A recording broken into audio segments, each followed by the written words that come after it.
simpleng salita na ang ibig sabihin dito ay ang pagkakaisa. Bunyog Party List. Halika na, Bunyog Party List ka na. Halika na, Bunyog Party List ka na. Halika na, Bunyog Party List ka na. Bunyog Party List.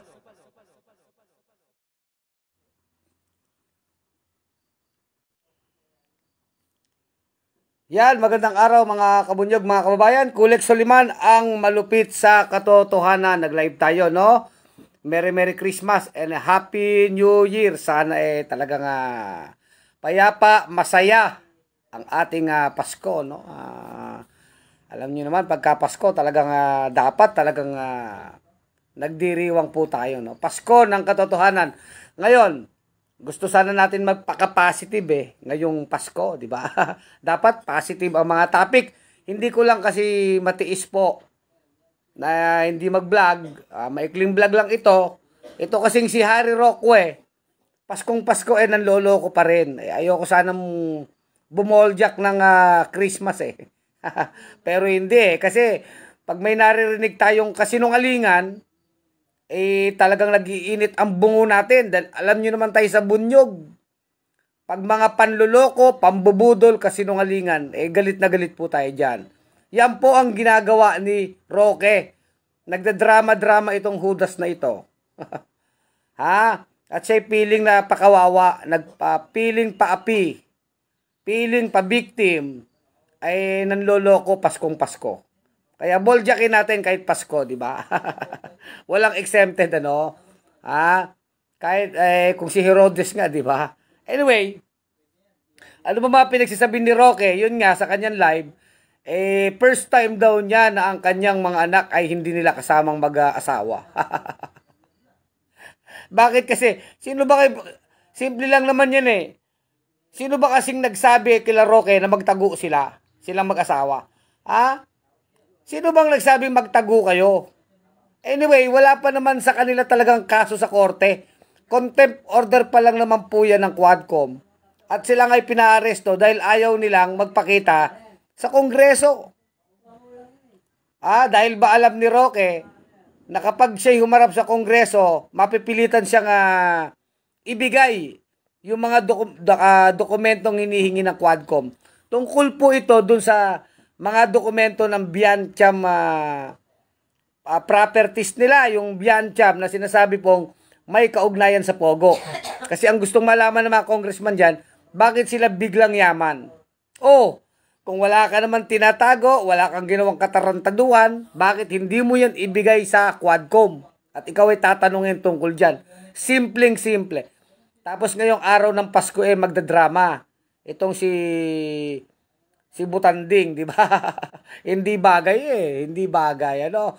Ngayon, ang sabi niya nga, darating daw ang panahon na magkakaroon daw ng matinong leader. Sino tinutukoy ni Roque dyan? Si Sara Duterte na makakabalik sa kapangyarihan? Siya daw, pinaglalaban lang naman daw nila ang kanilang privacy, di ba? Wala namang umaagaw ng privacy mo, Roque, Butanding ka. Ang sinasabi lang sa'yo, huwag kang magtago, humarap ka sa Quadcom.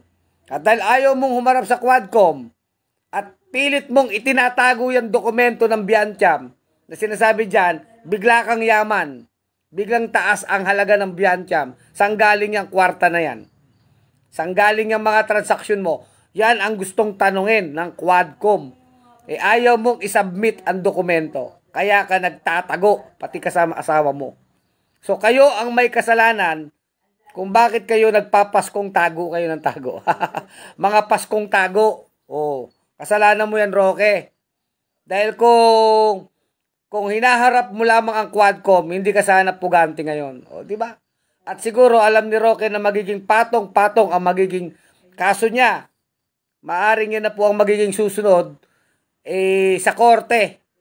Pag sa korte na po, syempre, kung warrant of arrest yan, walang bail yan. Human trafficking ang pwedeng ikaso. Di ba? So, yung mga padrama-drama ni Roque, na darating daw ang panahon na tawag dito, magkakaroon daw ng mabuting liderato. Ang tinutukoy nito yung pagbabalik ng mga Duterte sa kapangyarihan, ng magnanakaw ng mga Duterte. Paano magiging pagbabago yan? Kayo ang nagpabulok sa Pilipinas. Di ba mga kabunyog? Kaya ayoko sanang boljackin tong si Butanding. Kaya lang kahit Pasko ayaw natin nakakarinig ng kasinungalingan. Paskong Pasko nanloloko. So tayo talaga sa bawat kasinungalingang sinasabi nito nila Roque, babarahin natin. Hindi natin yan palalagpasin. Kahit Pasko yan, kahit bagong taon yan. Ang mahalaga hindi tayo talagang tayo sinasabi natin yung totoo. Simple lang ang issue mo, Roque. Ipakita mo ang dokumento noong Biancham Corporation na yan na kayo may-ari.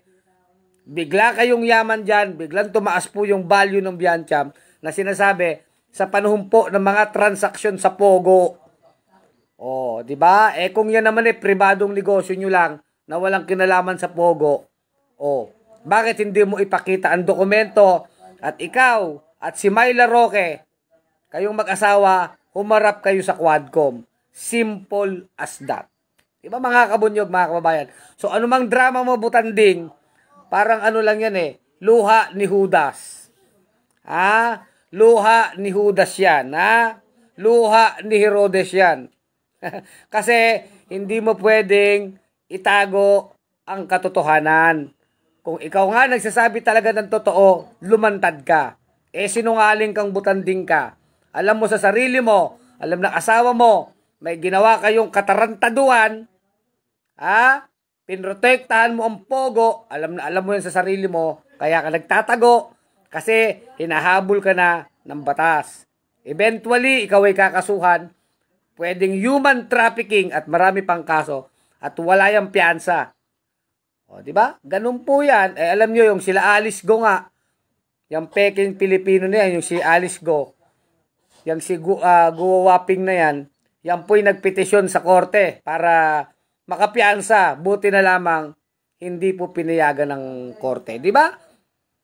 Yun po yun mga kabunyog. So, wag tayong magpapadala. Sana maraming mga Pilipino ay hindi na maloko nitong si Harry Roque, no? Na talaga namang yung parte siya ng sindikato ni Duterte dyan sa Pogo. Kasama nila dyan yung mga Michael Yang na yan. Daming atraso sa bayan po. Yung Pogo na yan, na ugat po ng mga scam. Meron pa dyan yung money laundering, kidnapping, meron pa dyan yung mga torture, pagpatay ng tao. Isipin nyo, yung salot na Pogo na yan. Na si Harry Roque, ang sinasabi isa sa mga nabubulgar na protector ng Pogo, siyempre, kasama dyan ang kanyang boss na si Rodrigo Duterte. Huwag natin kakalimutan yan, mga kabunyog. Di ba? Simpleng-simple lang. Kung gusto mo magpasko ng maayos, o magbagong taon, Roque, ng maayos, o makasama mo ang mga anak mo, bakit kayo nagtatago? Bakit kayo nagtatago? Bakit hindi mo kayang isubmit sa Kongreso yung hinihingi nilang dokumento? At kung wala ka namang ginawang kasalanan o katarantaduhan, ano bang masama na isubmit mo yan at humarap kayo sa Quadcom? Diba? Owen Santos, iyak ng buhaya yan. Tago ay yabang. Salamat, Owen Santos. Merry Christmas, Jobel Boy Castro. Isa ka ring bangag. Kayo naman. Anong bangag? Sinasabi ninyo. Baka kayo ang bangag. Merry Christmas sa mga Dutards, Sana medyo mag-improve yung pagko-comment nyo, di ba? Birgie Berdul Jensen, Merry Christmas, Kulex. So, maikli lang itong ating vlog, sabi naman ni Edwin Benitez, dumali ka na naman, Kulex Chismoso. Walang chismis kay Kulex. Pawang katotohanan lamang. So, yun po yun, mga kabunyog, mga kababayan, walang chismis kay Kulex. Ako may basihan ako sa mga sinasabi ko.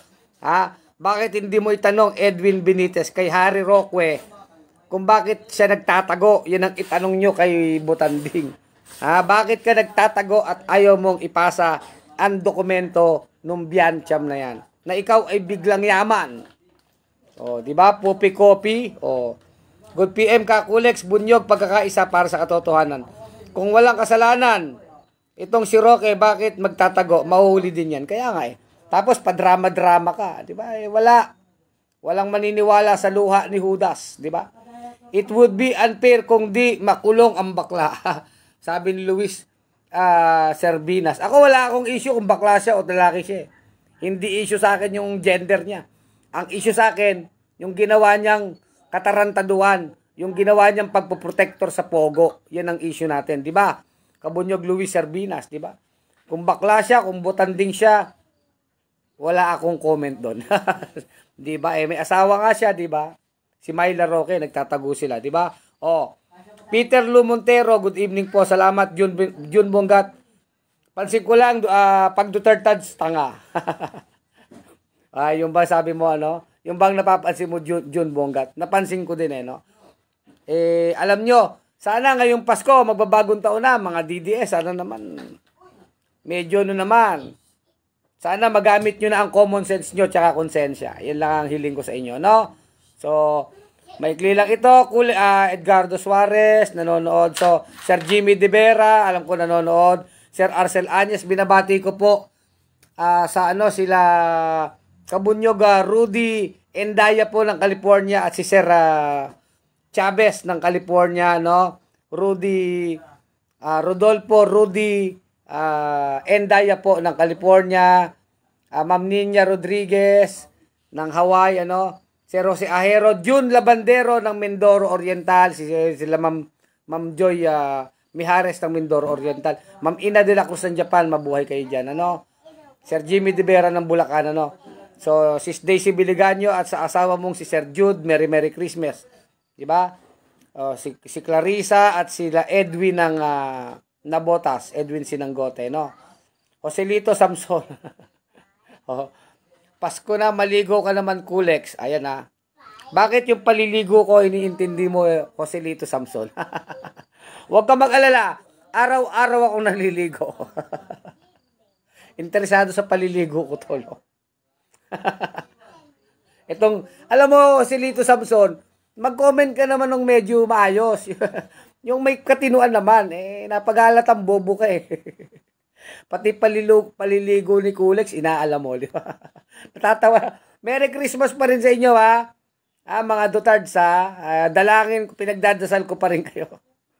Sana gumaling na yung mga utak ninyo na natutulog. Ganyan, naman tayo, mabait ako. Christmas na Christmas, Kaya ako lang naman binoboljak si Roque kahit Christmas kasi nanloloko. Kung di naman siya nanloloko, bakit naman natin boboljak? Nanloloko kasi, di ba? Brenda R. Ortiz, good evening po. Sir Kulex, nanonood. At sa iyong asawa, sa iyong husband, Kabunyog, Brenda Ortiz ng Abukay, Bataan.